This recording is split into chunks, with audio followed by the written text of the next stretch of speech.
of an idea what we're going to go through. We're going to look at a little bit of a history lesson, a bit of a science lesson, history of learning to read, insight into how the reading brain works and how children do learn to read and write, what the structured literacy is that you hear about, and an introduction to what's happening at your school and, more importantly, how you can help at home. So let's jump in and have a little bit of a look at the history of reading. Any guesses as to when you think this might be? This, by the way, is quite a structured literacy approach. Wasn't called that back then, but actually it is the same. Any guesses? It's black and white, that probably gives you a little bit of a clue. It's before I was born, Mary. Yeah, absolutely. And you know, I had a mentor teacher when I first began teaching who said, Marion, everything goes in cycles, and if you stay in teaching long enough, it'll come around again, the things that you used to do. But actually this is in the 1920s. Certainly not going to be a teacher for that long.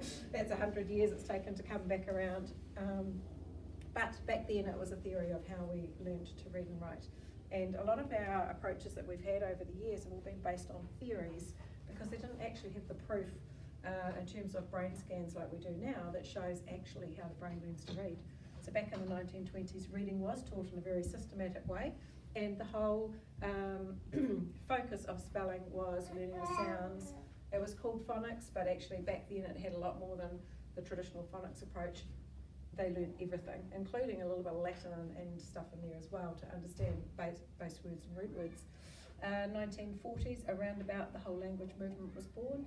Theorists thought that teaching that way was way too isolated, and that we needed to incorporate more of a wholesome approach, and students would learn a lot better that way. So 1960s, we had a little bit of a mishmash of the structured approach and whole language approach, and it was a series of pendulum swings which got even more researchers on board, and scientists all over the world became interested in reading. We ended up with a whole language approach. That was a lot of the research came out of New Zealand for that, fortunately, because we've sort of led the world astray, but that's okay. We're coming back the other way now. And so in the 1970s, lots of researchers were looking and seeing what was making a difference in terms of learning to read and spell. But it very much didn't get filtered through to the classroom floor. And so what happened in the classrooms was we ended up with this balanced literacy approach. It was a little bit like a balanced diet, a little bit of this, a little bit of that, a little bit of that, a little bit of that, and none of it tended to work particularly well. So that was the 1990s, and then in the early 2000s, we ended up with this amazing technology where they could scan brains of live living people actually doing things. So they could look to see which parts of the brain activated when you were reading, when you were writing, and that was pretty exciting. There's plenty of seats up here if you want to come and sit up here. I don't mind. I'm not asking for audience participation, so we're all good. So with these brain scans, so we've got 4 main fields of study. There are approximately 7, I think, but the 4 main ones: cognitive psychologists, neuroscientists, linguists, and educationalists in the research fields were all doing brain scanning. And for the first time ever, actually, they were all unanimous in their findings. And the findings were that there was actually only one way to learn to read, and everybody learns to read in the same way. Because when they scanned the brains of good readers, they saw that the pathways were lighting up in the left hemisphere of the brain. And when they scanned the brains of poor readers, the lighting up was in the right side of the brain. So in the right side of the brain is where we store pictures and images. And so poor readers were learning words by sight as images, by word shapes. And so you can only store around about 3,000 words like that. And so that equates to, at some point during year 2, that's when the wheels would fall off for a lot of students, because they've maxed out the capacity of learning words as wholes and storing them in here. And so all of this body of research has directed us to where we are today, but unfortunately it was not translated into teacher speak, particularly in New Zealand, until probably the last 5, 6, 7 years. So we're slowly getting on board. Some of the other countries are a little bit ahead of us, but that's okay. So what we know now in the 2000s is that research tells us very clearly how the brain learns to read. And we know that all brains learn to read the same way. A reading network must be developed in this left hemisphere in order for skilled reading to take place. We build on the pathways that are existing for oral language. So again, we have to have good oral language. So left hemisphere of the brain, which I said, and we process words at sound level, not at word level, which was what was previously thought. So moving on from there, I just want to play this little video. I think it's about 5 minutes long. It's just an explanation of that balanced literacy approach that I just told you about. That was where we were in the 1990s, and the structured literacy approach. So it just compares the two. And Carla on the video says it much better than I do, and that might save my voice as well. So, okay, let's see if I can get this to play. Oh, I want to press that button there, but it's bringing up something else. Okay, I'm just going to give this a go because I suspect. Oh, here we go. Let's look at the elements of a balanced literacy approach and then those in a structured literacy approach. This will help us to understand the shift in practice occurring in schools. A balanced literacy approach encompasses a whole language approach and assumes that reading will be acquired by immersing children in books. The focus is more on meaning rather than the accuracy of what is read. When new entrants enter school in a balanced literacy approach, they are often taken straight to magenta texts. The philosophy here is that they have the skills to go straight to texts and that they will then progress through levelled readers. Progress is informed using the colour or number of the level. Words are memorised by rote as whole words in isolation, with no real sound to symbol correspondence taught. High frequency words may be introduced in order of frequency as opposed to complexity. Some phonics and phonemic awareness may be taught in a balanced literacy approach. For example, there may be a sound of the week, but this doesn't necessarily have a direct correlation to the words the students might be spelling or reading, and there is no scope or order based on the complexity of sounds. Teaching reading involves the 3 cueing system, which is often referred to as MSV, meaning where we prompt to see if it makes sense. Structure, where we try to make sense of the words in the sentence and how the sentence is put together. Visual, where we prompt for the words to see if it looks right or based on picture cues and leading into guessing the word. Common cues teachers use in a balanced literacy approach include: what do you think makes sense? Does the word look right? Can you use the picture to help you? We now know so much more about how the brain learns to read.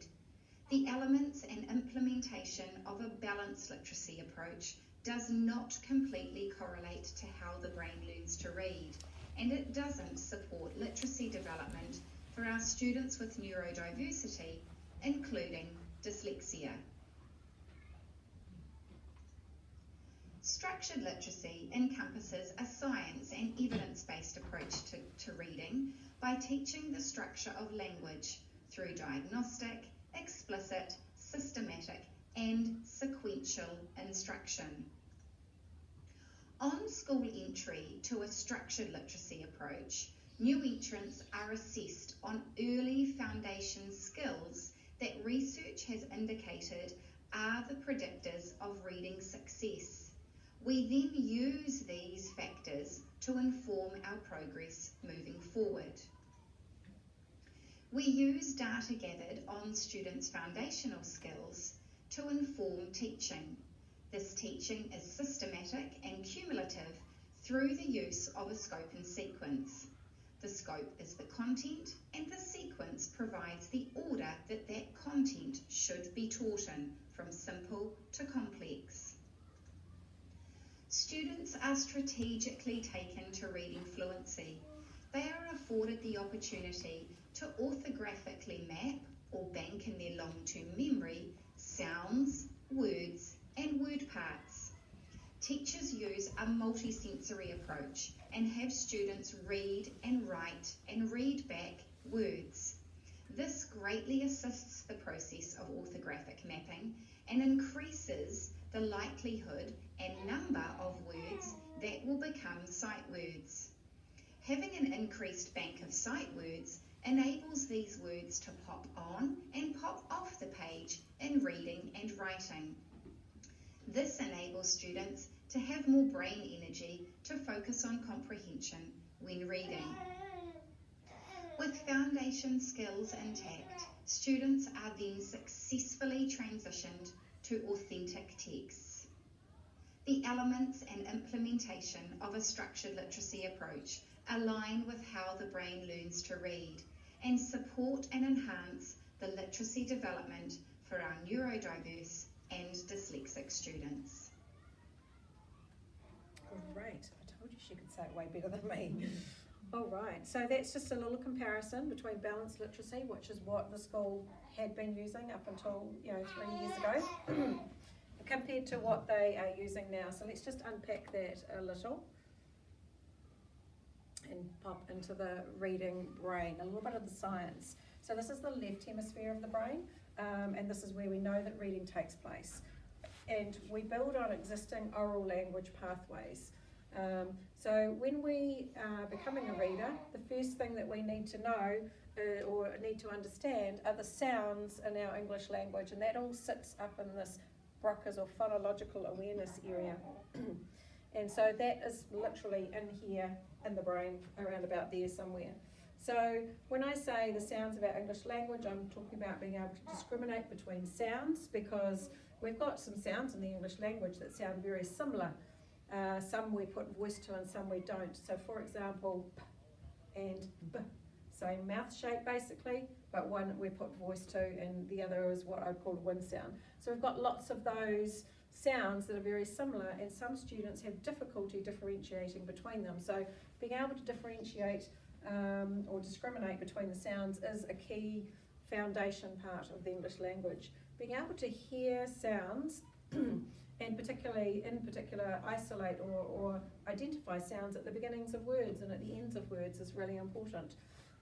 Being able to rhyme is really important because it helps us. Rhyme is a lower level skill that helps us do things like figure out how to spell words that sound slightly similar but have got a beginning letter that's slightly different. So for example, if I can spell cat and I hear the word mat, then I need to be able to take away the k and put the in and be able to spell that word. So that's rhyme.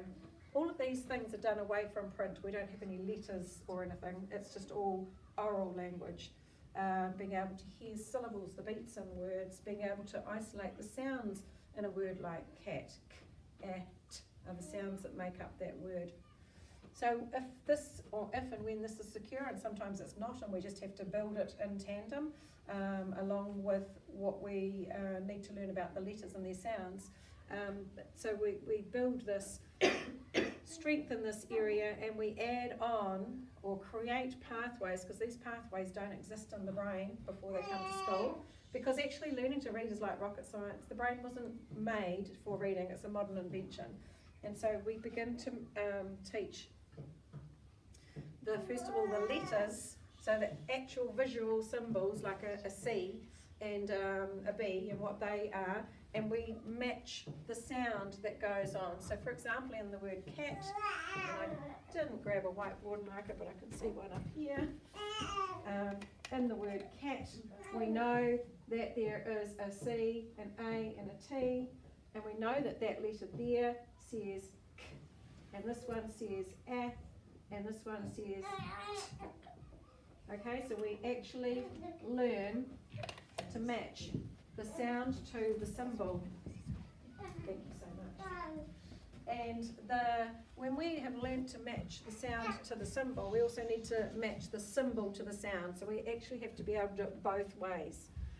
So therefore we end up with this pathway that comes from there, from where the sounds sit, through to the angular gyrus, which is like the phonics box. It's where we connect the sound, symbol to sound, and then it gets stored, connected to the letter that's stored over here.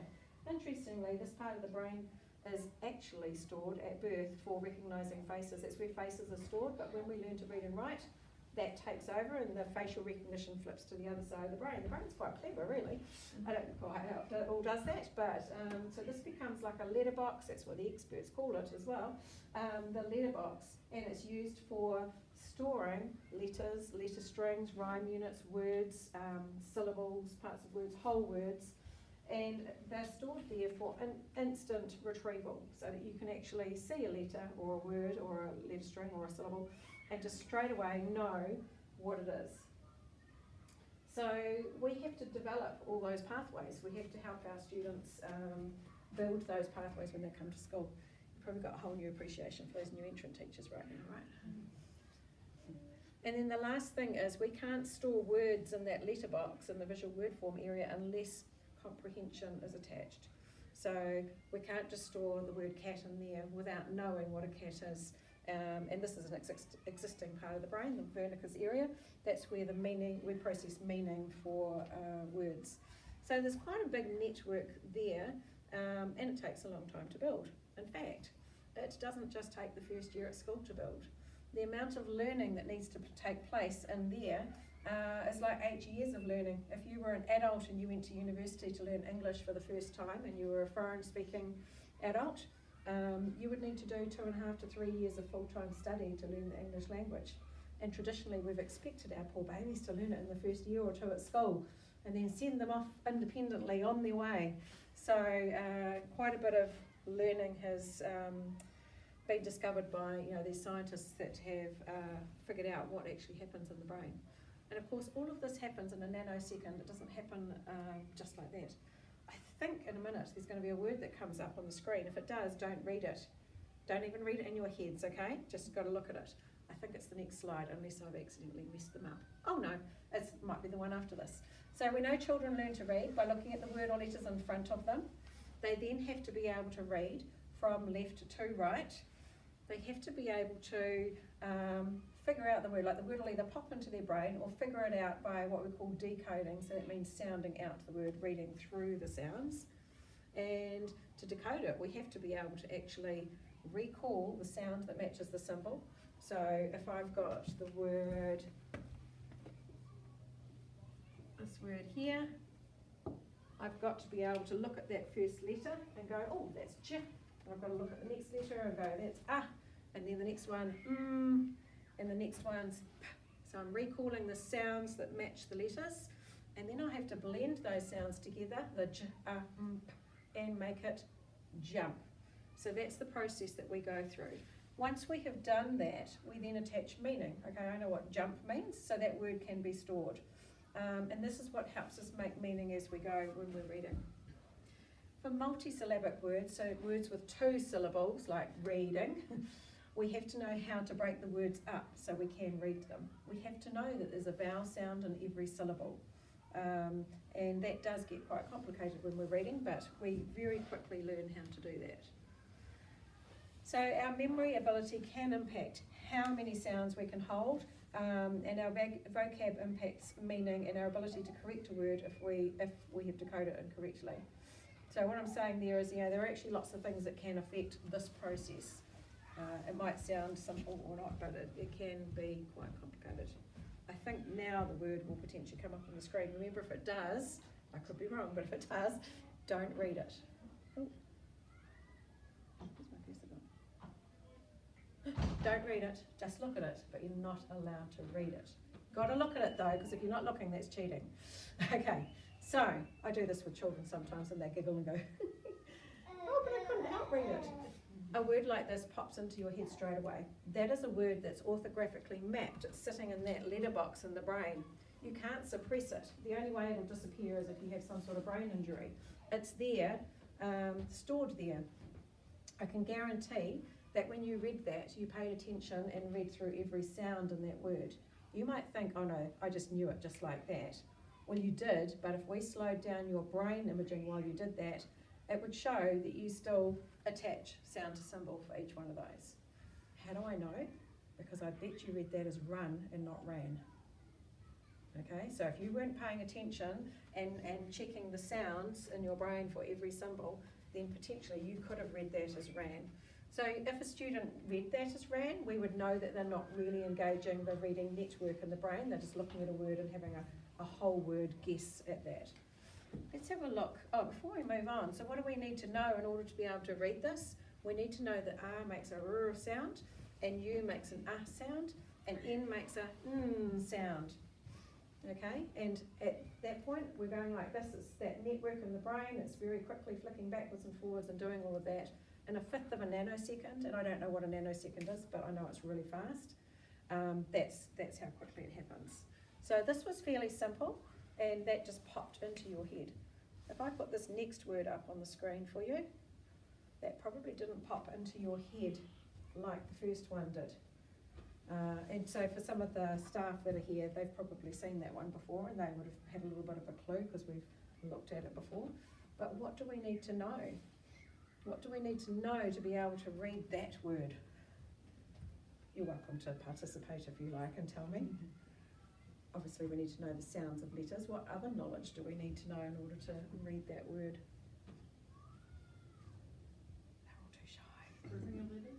Yes, you need to look at the groupings of letters. And I'm thinking what you mean by that is actually there's a CK here that is stuck together.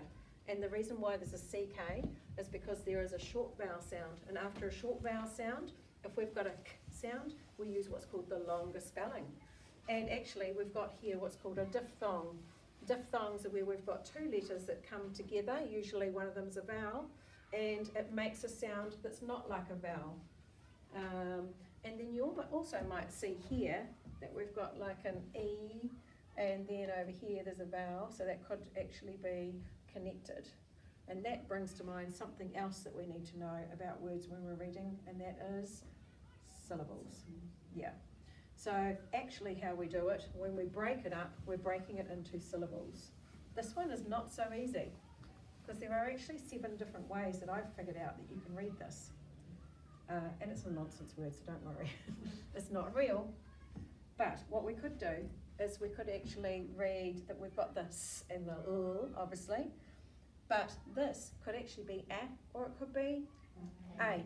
Yeah, depending on where we break it. If we break it there, that's what we call an open syllable. So that would say A. So we'd say sleigh. Sorry, I'm just going to move this out of the way. If we broke the syllable here, that would say slap. Nice. So that's the first option. We don't know which one of those is right because it's not a real word. And then we get to this bit here. We appear to have a vowel here, and it could be an open, it could be P, or it could be E, so it could be it, could be E or E. Obviously the oi could be only oi, but this bit here we know has got to be ek, because there's the short vowel sound followed by CK, otherwise there wouldn't be CK there. So we know it's something lek, maybe oi lek, but is it slay p toilet, or is it slap e toilet, or is it slape toilet? You know, so there's so many different ways you can read it. And so what you experience when you see that word, if you haven't seen it before, is exactly what a reader experiences when they come across a new word for the first time. Looks like a foreign language. Very hard to figure out what it is. So there's a lot to learn, and this is where we're going through this process of learning how all these sounds and syllables fit in together. And so this is called the structured literacy approach. The name is actually, structured literacy is trademarked by the International Dyslexia Association, because it so happens that this approach has actually been around since the 1940s or 50s. It was an approach that was developed for dyslexic students because it was the only thing that was proven to help them learn to read and write. And they didn't have the science back then to help them, but they were bang on. We now know that this approach works for all brains. It just takes longer for some than it does for others. So in the structured literacy approach, we focus on a series of building blocks. So first of all, that phonological awareness that I talked to you about, where we've got the auditory discrimination, the rhymes, syllables, and being able to blend and segment sounds. And then on top of that, we layer what we call alphabetic principle. Sometimes it's called the code. Sometimes you might hear the word phonics being mentioned, but phonics really doesn't cut the mustard, because often traditional phonics programs have only really taught vowels, consonants and digraphs, They haven't gone into all of those other things, because actually there are 44 sounds in the English language and over 200 ways to spell them, which is why it's so difficult. And on that, actually, just have a little think. How many different ways can you spell this sound? A. How many different ways can you write that? That's the first one, open syllable A. Okay, now I'm testing. Sorry? A-Y. A-Y, nice. Pull them out, please. A-I. A-I, yep. E-I-G-H. Yes, E-I-G-H is an irregular spelling, but it's still a way to spell it. We're halfway there. Sorry? A/E. Yes, that's the silent E version, yep. Not really fair on the junior teachers, they never get beyond this actually. Oh, no. A/E at the moment. Oh, nice, nice. Any others? A-E together. A-E together. Can you, somebody said that to me recently, can you think of a word example for that one? Right. Oh, that's E-A. E-A. E-A, yeah. Hey, well done, because that's one that often gets missed out. And if you take those two letters, E-A, there's actually, they make three different sounds. A is one of them, as in great. Now if you think about this sentence, eat bread with steak, those are your three different sounds for the E-A. So we're doing pretty well here. There's another irregular one, E-Y, as in they and pray. And there's one that I've forgotten. That'll come to me in, oh no, that's our 7, we got them. In fact, I think someone told me another one, but anyway, we'll, if I remember it, I'll stick it up. So this is actually a very complex layer. And then on top of that sits that orthographic mapping. And the reason I've got these arrows here is because in our traditional balanced literacy approach, we didn't really do justice to these. We might have done a smattering of bits in these areas, but we never really focused on them in a systematic way that would help students build those networks in the brain. Traditionally, we focused on fluency, vocab, comprehension. And so we've taught skills around those, not realising the impact that these things have on those skills. So in school, with the so we're using the IDEAL approach, which is the platform that we've built to help teachers teach this. So teachers always start off with the diagnostic, as Carla said in her video, which gives us the teaching points. So we know exactly where to teach with our tamariki. So from there, we move into a scope and sequence. There are 4 different stages. They sort of attach to the current curriculum levels as they are now. So 2021, so 2021, the ministry recognised, one part of the ministry recognised that we needed to implement this approach. And so they put out this little poster to help teachers and whānau understand what we needed to do. So traditionally, tamariki would come to school and they would jump straight into the colour wheel books and they would start their way reading through them. Obviously they weren't reading. When we look now at those books and we look at books that go, look at the giraffe, look at the elephant, look at the tiger, I mean all 3 of those words have got very complex spellings in, but we were hoping that they would obviously guess them based on the picture. But we didn't know any better at that. That was all we knew as teachers. We didn't know that there was another way that was going to be better to teach. What the ministry are now saying is actually, hang on a minute, there's another layer that sits underneath. And I think, you know, this is where sometimes it's difficult for parents to understand because actually they've been so used to the colour wheel. And as a parent, I would be too, because we knew the colour wheel and what it meant, right? Well, now we've got this whole layer that sits underneath, and in that layer, we've got to build up the phonological awareness and the sound to symbol and, you know, teach that code. So we start now at school, 90% of the teaching in literacy is around word recognition. Okay, so what that is, it's building up the phonological awareness, the decoding, building up the sight words, the letters and the letter sounds. So when they come to school, language comprehension is just a small part. It still happens, but it's not as big as it used to be. And then as they work their way through school, they move from learning to read into reading to learn. And so that's the pathway that we're moving down. So we've got a good poster, and you know, this school's really lucky. There are a lot of schools around New Zealand that haven't got the funding or haven't got to this point. but there have also been quite a few schools who, you know, have seen the importance of going here before the ministry rolls out this to all schools, and so yeah, very lucky that the school is one of those that's recognised that, and obviously had a very supportive board to go down this track.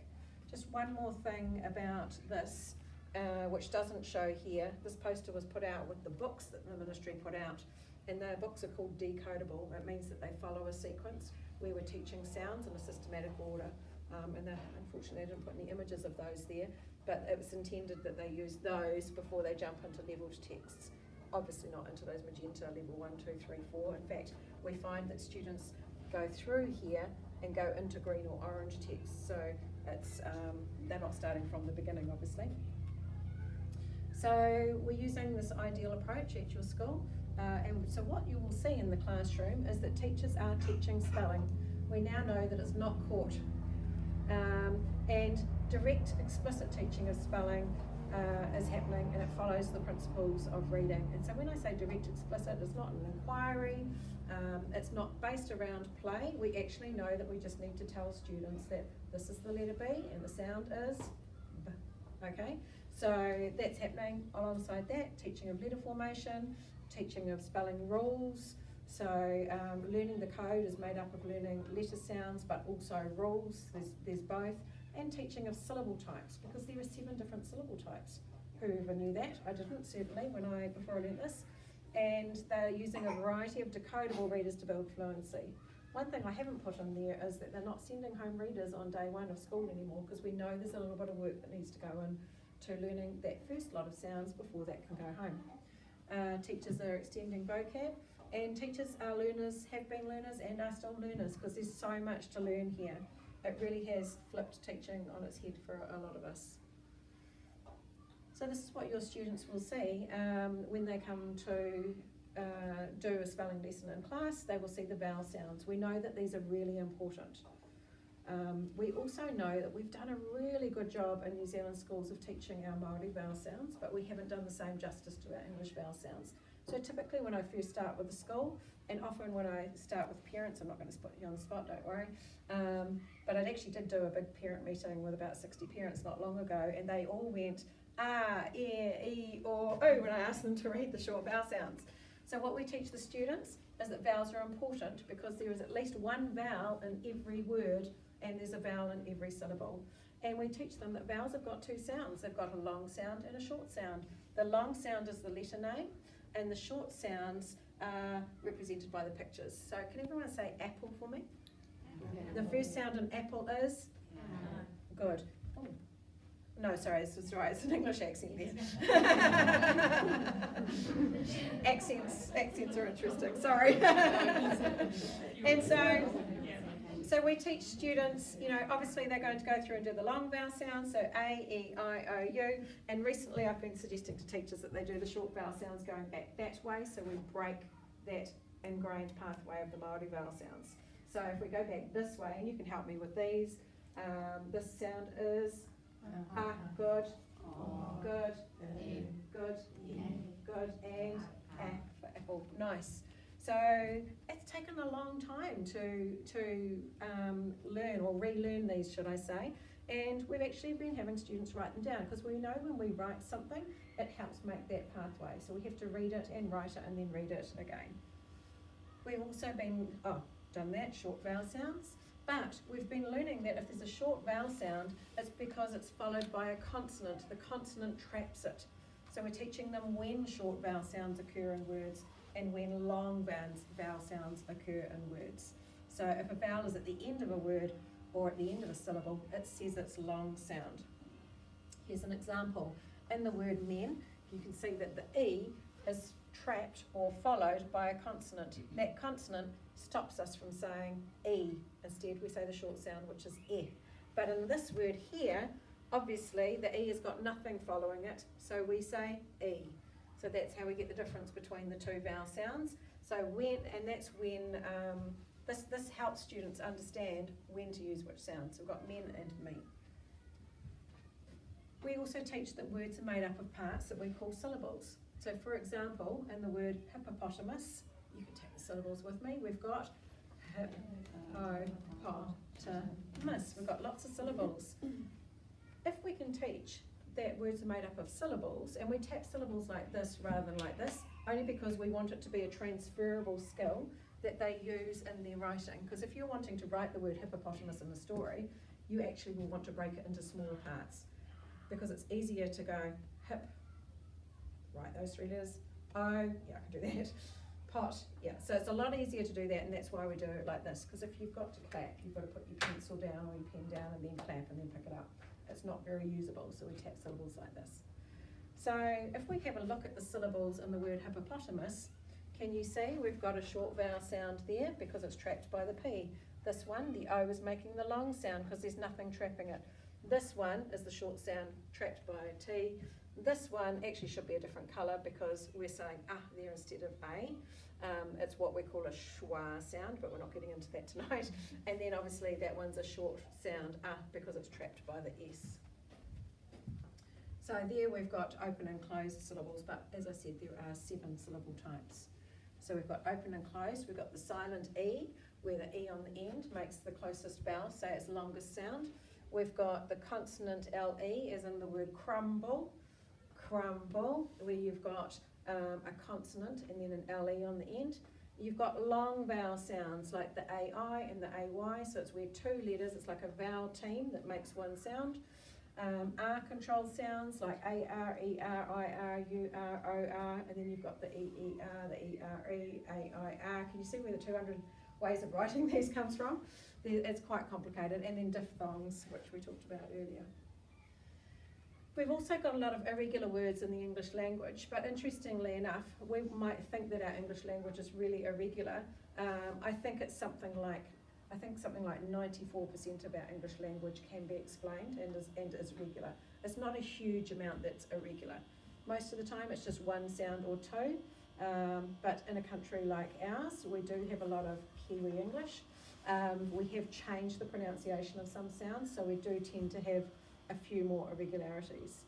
So when we teach irregular words to students, we're still teaching in the same way we do regular words. So for example, if we're teaching the word do, we use finger spelling when we're segmenting sounds. So I'd say d-o, so the d, that matches, but the o is only written with 1 o. And said, s-e, d, the s matches, and actually the d matches, but the e is written with an a-i. So we're still teaching sounds, even though there might be 1 or 2 sounds that are irregular. All right, so down to how you can help at home, because there's a lot of learning there.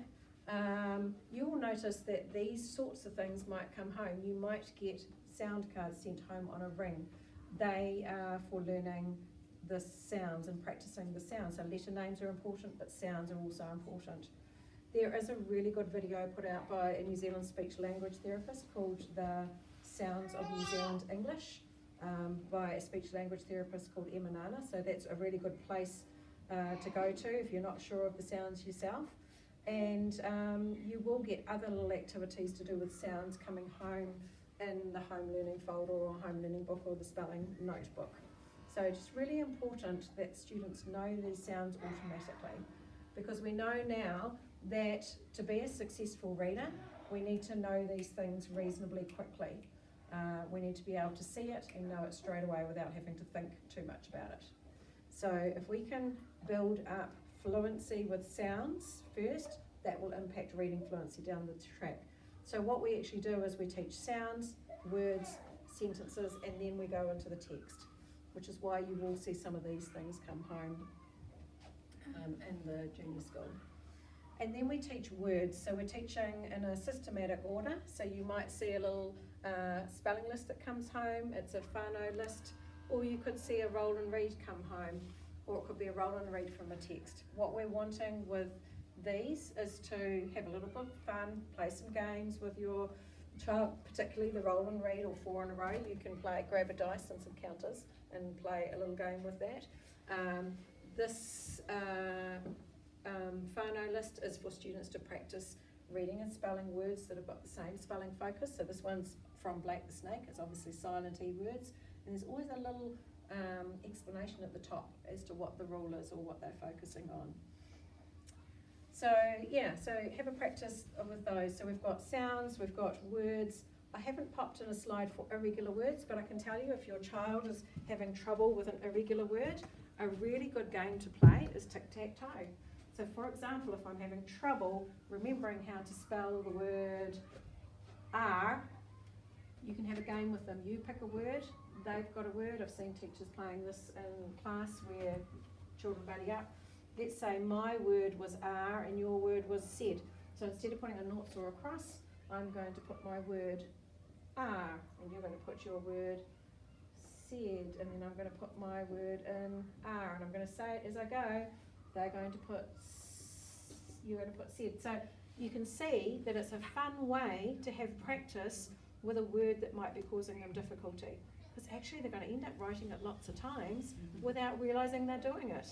And they always like games, and they like to win, of course, so please let them do that sometimes, but sometimes you have to let them loose.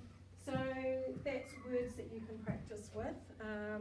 These sorts of things will come home. You might also see sentences come home sometimes, or poems to read. Okay, sentences that come home will hopefully be what we call decodable, and that means that it fits in with the spelling learning that they're doing, or has got a pattern associated with it, so you can safely ask your child to sound out. But if they do have difficulty, don't be afraid to just give them the word, that's fine.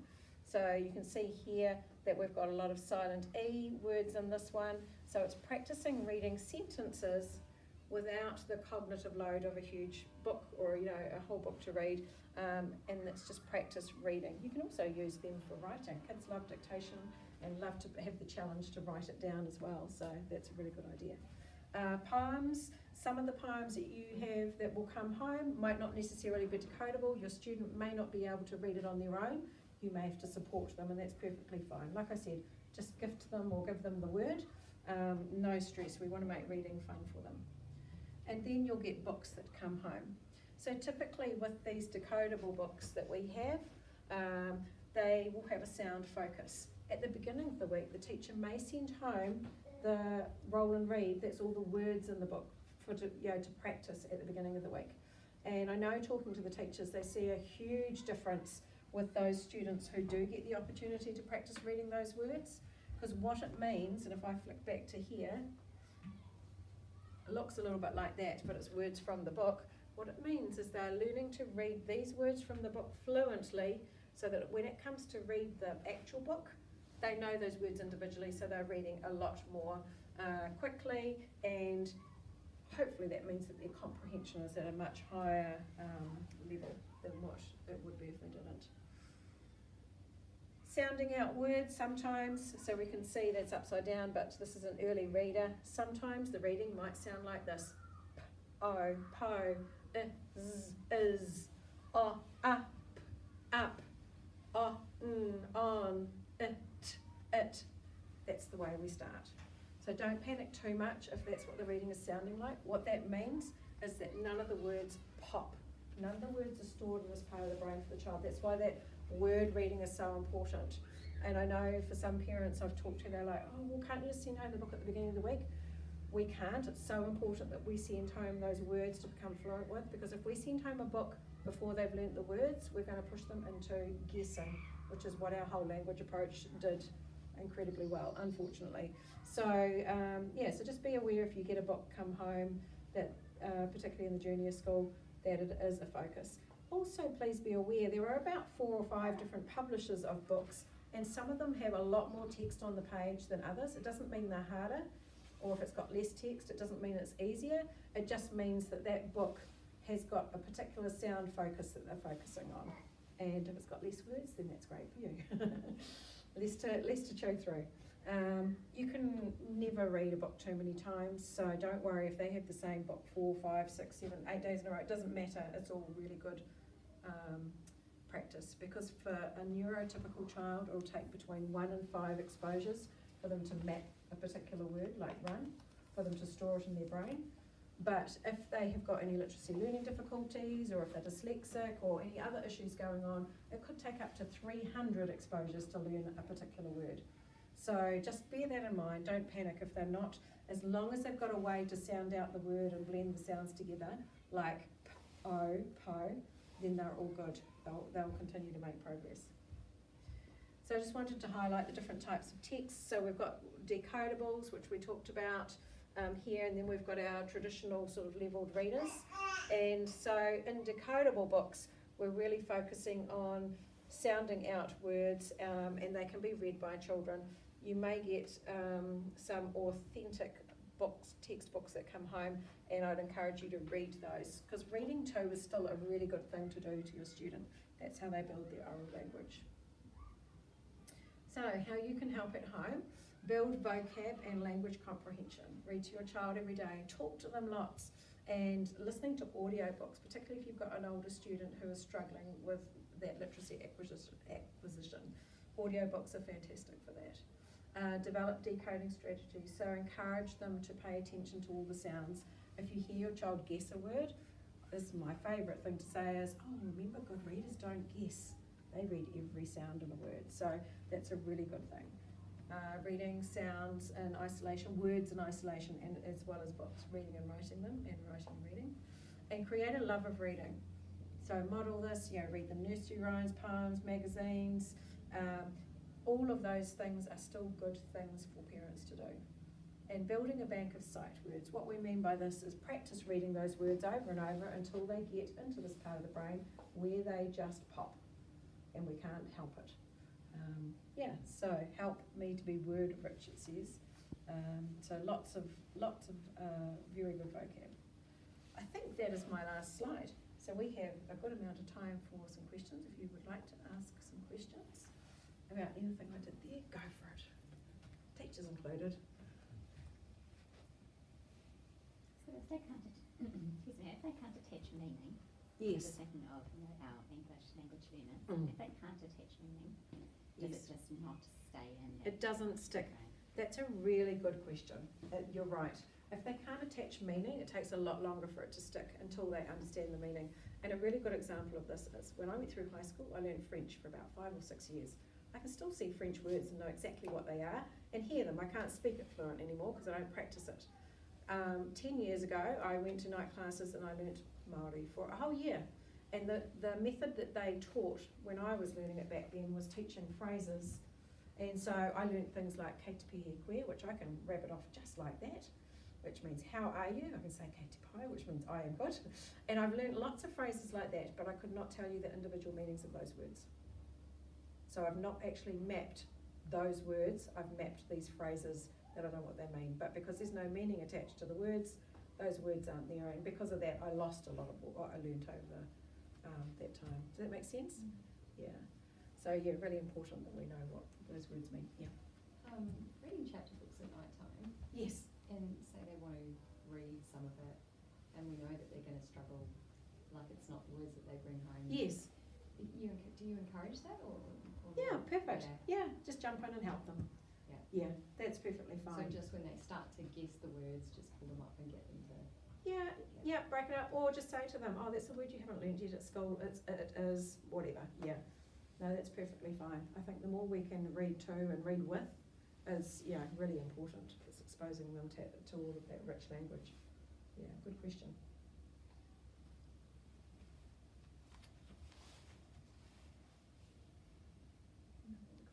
Questions? I'll be here for a little while packing up, so if you've got any specific questions, feel free to come and ask me. But thank you for coming. We might press stop on that. Oh, good. Thank you very much. Do we need? Oh no, it's not. Thank you. Yeah. If you